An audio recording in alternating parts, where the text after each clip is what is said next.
Hey guys, tonight we're looking at yet another variant of the LBT Ultra Low Vis Slick Plate Carrier lineup. This one happens to be swimmer cut, but it's one of the more unique variants of this concept that I've seen from LBT.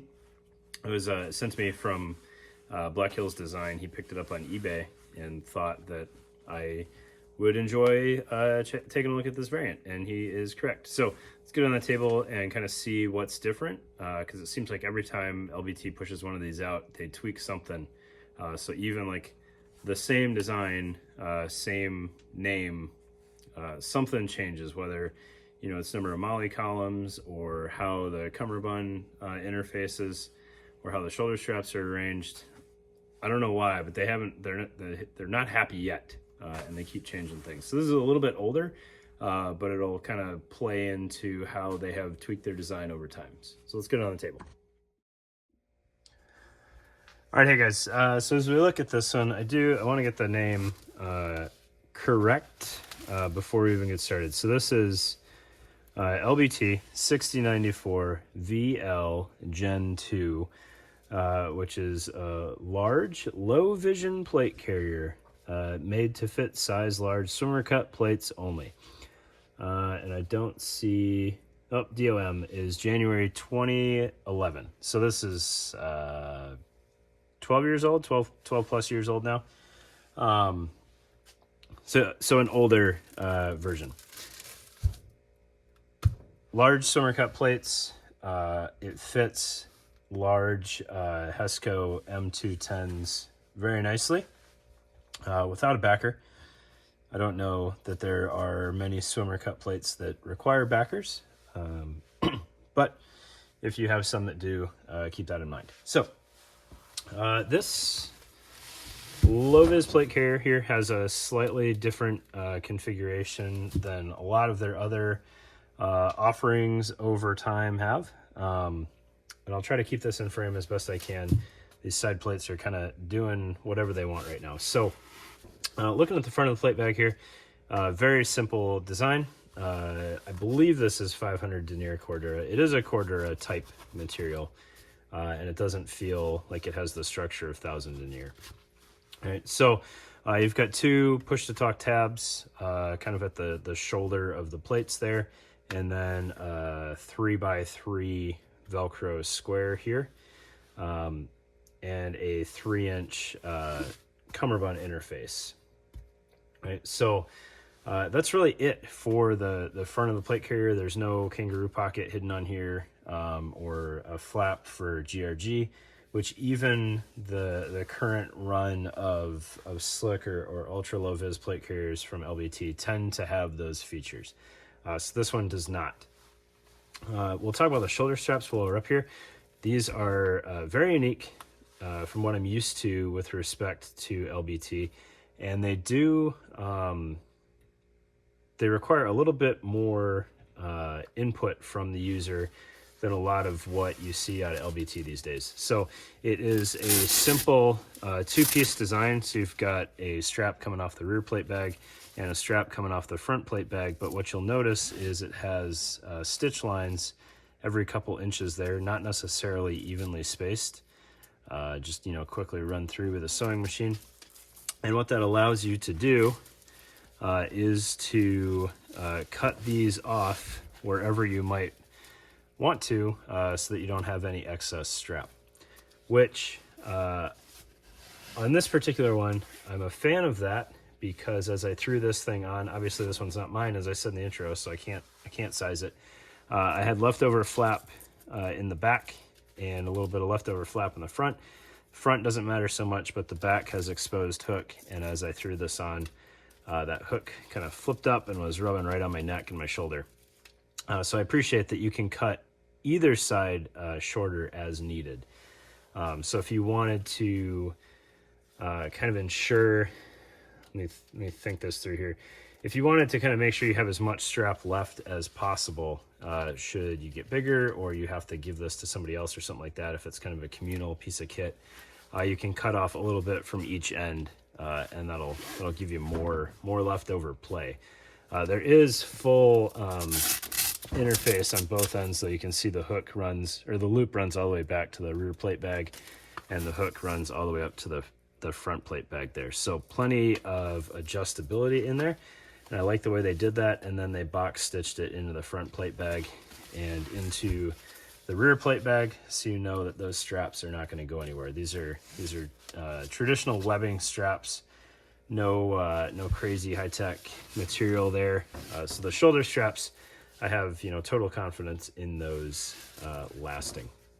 All right, we'll go ahead and pull this front plate bag off here so we can look at this a little bit closer.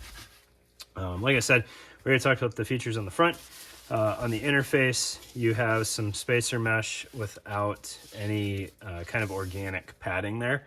So spacer mesh without padding, I tend to be a fan of, depending on the application. Spacer mesh with padding sewn in, not a fan of that, as it just doesn't end up breathing very well, draining very well. That combo, it adds a lot of bulk and more heat than it really should. Okay. We'll open up this plate bag here. Very generous flap. Plenty of engagement with the Velcro on both sides. Totally seals the plate pocket there, and fits well.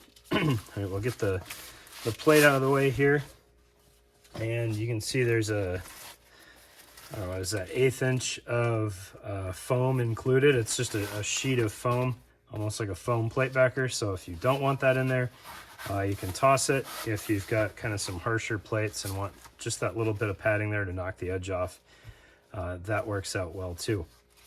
You can see this being a low-vis plate carrier, some of the finishing work on here, a little lacking, right? The flap has a raw edge, tucked on the inside completely there, but still a raw edge, and then the spacer mesh is just kind of folded over and sewn there. So a little bit of finishing work could have gone into this.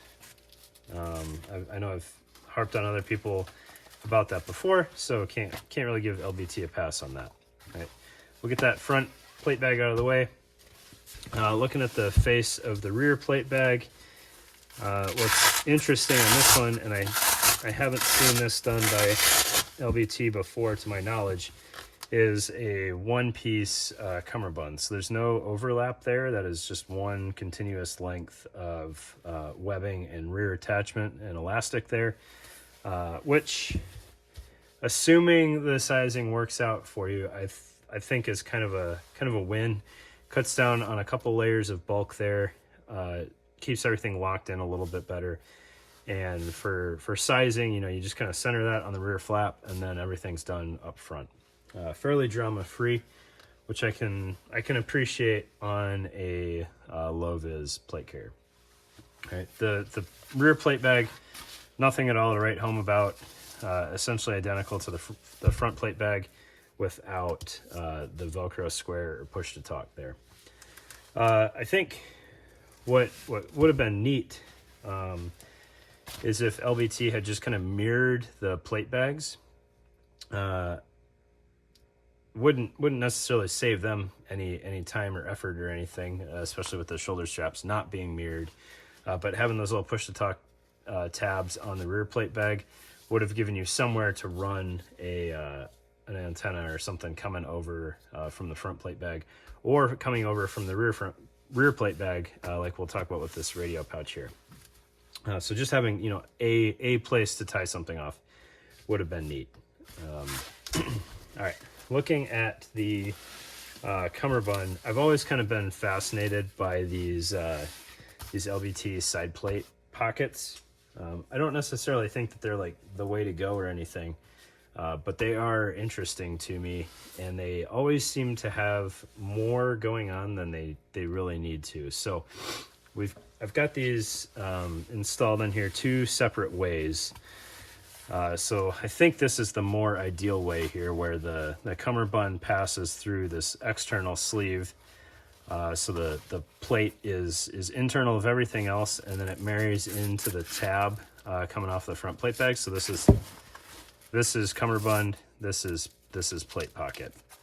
So it's external to the plate, hugging the plate close to your body. You can see very simple flap securing that, labeled for 6x6 plates, which fits MSAP plates just fine, and closes up on those just fine. And it kind of keeps everything snug, but you kind of lose your adjustability at the time of donning, right? Wherever this Velcro is kind of locked in, that's just where it kind of lives. Right, so once you get this thing dialed in, there's really no problems with that unless you throw on a bulky layer of clothing or something like that. Looking at this other side, there's another pass through here, which is internal to the plate, and I just played around with why I may or may not want to use that. And I don't necessarily think that this is what the intended use is. I believe these side plate pockets are not necessarily married to the rest of the plate carrier, so maybe on a different option, one makes more sense than the other.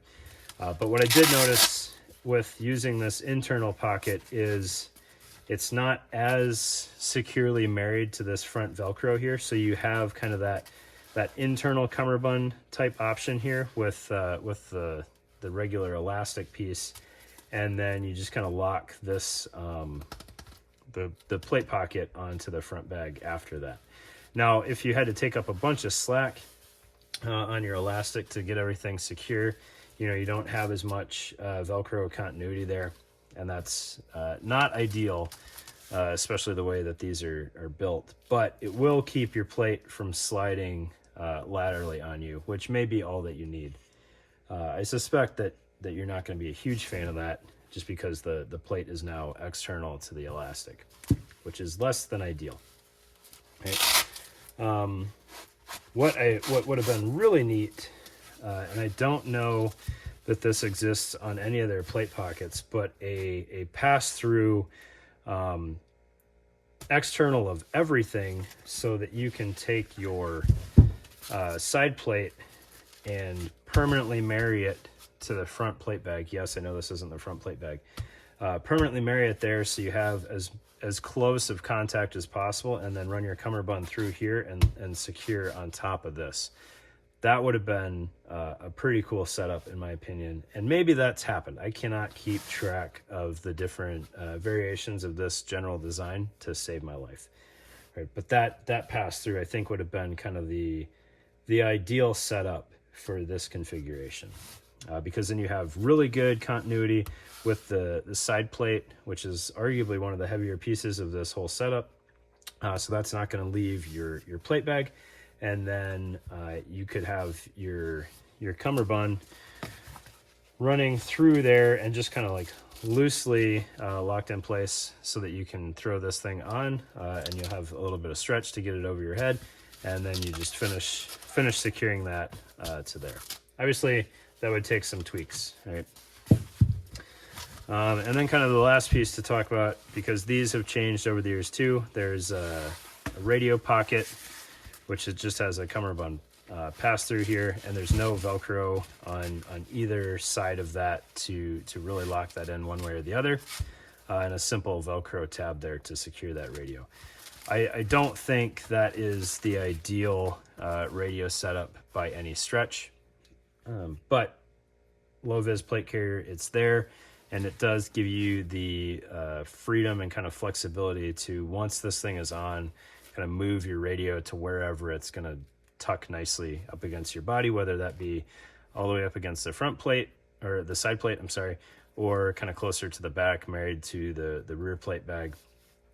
It's there. I've never really been sold on these slip-on radio pockets from LBT, but they kind of a necessary evil. You want to have a radio, and you just got to make it work somehow. So there you go. That is version 969 of the LBT low-vis plate carrier. Thanks for your time, guys.